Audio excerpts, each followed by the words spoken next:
Hello friends, my name is Harshit Kedia and I am a generative AI and data science student, and in this video I will be sharing some insights about documentation reading when I was stuck in a problem while trying to solve a deep learning application development process. Actually I'll show you for the code. This is a TensorFlow related application which is related to deep learning. Here's a code snippet. I will only share the details about the problem in which I was stuck. So over here you can see that we are importing a sequential class from tensorflow.keras.models, and we initialize classifier object from this sequential class. So I was actually searching about adding dropout method to the classifier object. It's a deep learning model we were developing, and we wanted to add a dropout function to this dropout layer to this classifier, but we weren't sure about the syntax. And actually I was confused regarding how to use dropout exactly in the this case. So actually I got confused from this tensorflow.keras.models and thought that the uh, dropout uh, dropout functionality will be present inside this models thing. So I started to search about TensorFlow models dropout, and didn't get any information about the dropout method in the models method actually. I didn't get the dropout functionality in the models method actually. So I thought that it is showing in layers, but I wanted to see it in tf.keras layer dot models, as we were importing the thing from tf.keras models over here.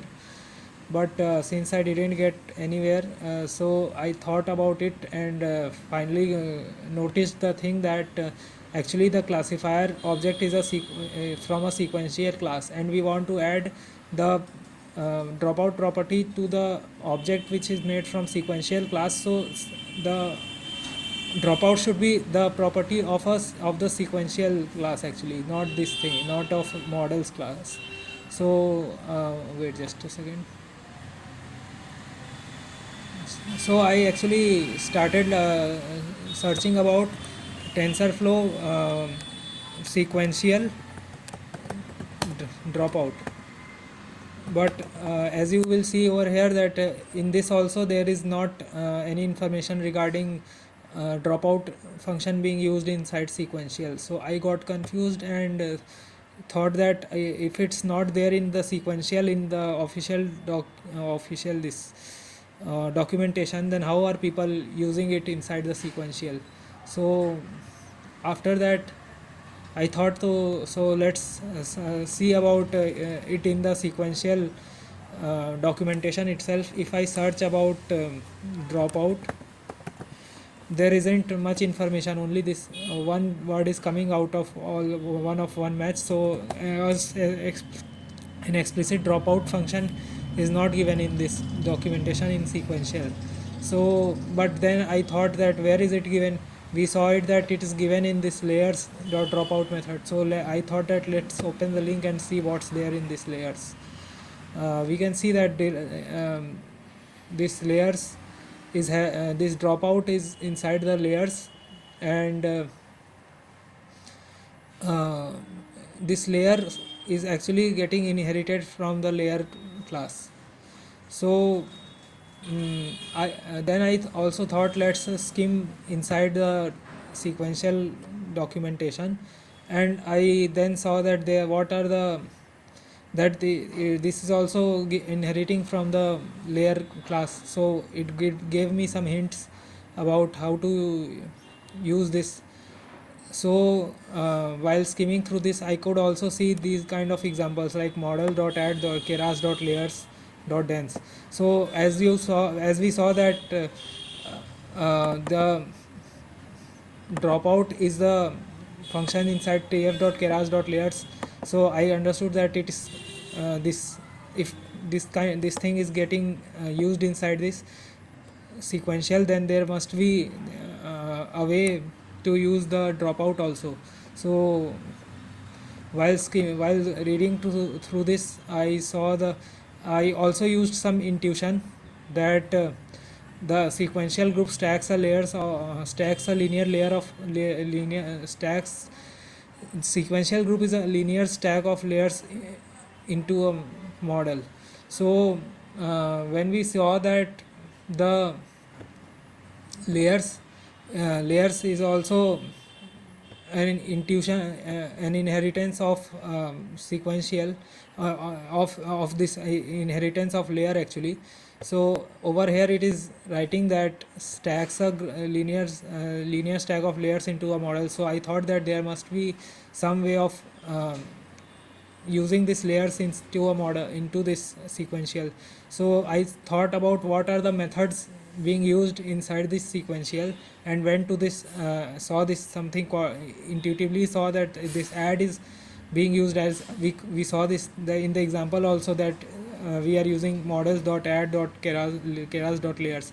So I thought let's see what's there inside these methods are actually the ways in which you can use the object when you are initializing it from the class. So if you see about this method add, we can see that add is using adds a layer to the instance of the layer stack, and using a layer object inside an object which has the properties of layer into it.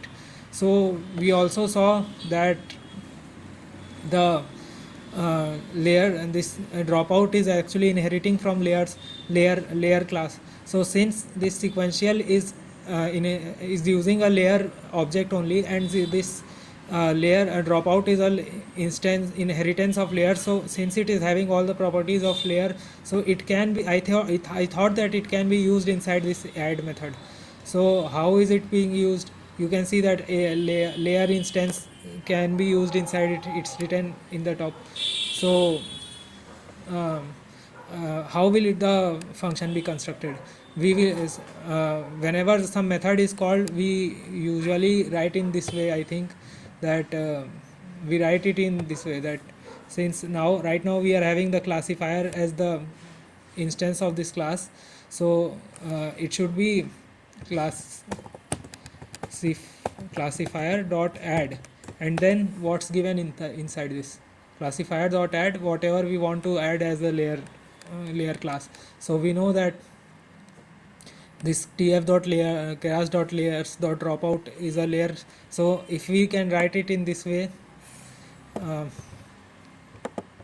that tf dot keras dot layers dot drop, and then our what is given inside this, we should write the rate means it will generally we use the rate of 0.1 0.2 0.3.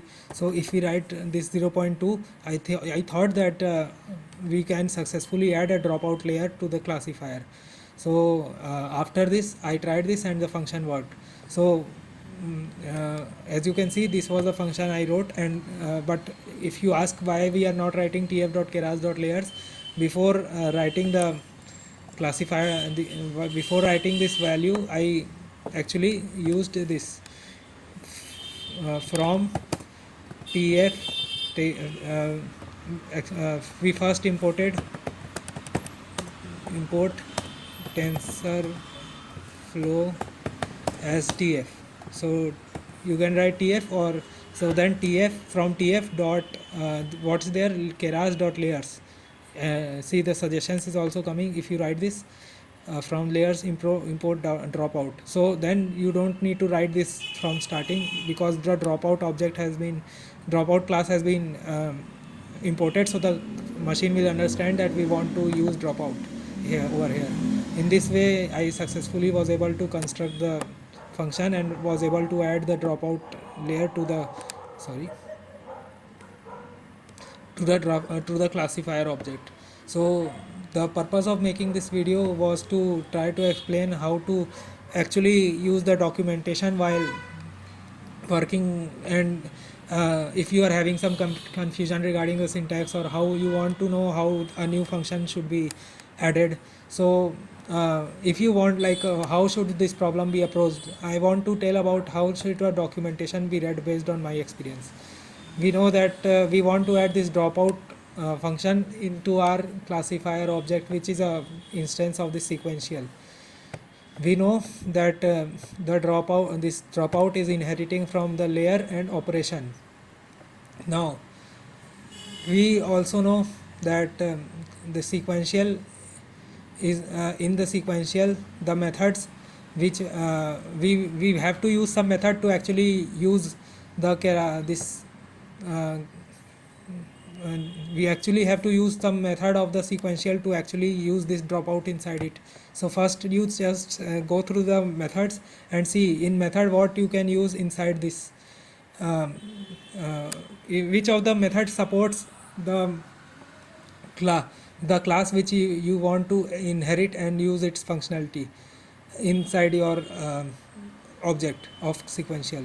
So we saw that the layer is in the documentation it is written that the add method inside the sequential accepts the argument of layer class, and we know that dropout is a inheritance from layer. So using the syntax how it's the dropout should be used, we were successfully able to um, add the use add method inside the sequential and were able to write the correct code for this. So that's all for this video. I hope you found this resource helpful. If you have some doubts, then you can surely contact me in the via the comments or through the details of the contact, my email address as well as LinkedIn and Twitter and other social media handles I will mention in the description. So if you want some help, I'll be happy to help over there. Thanks for watching this video.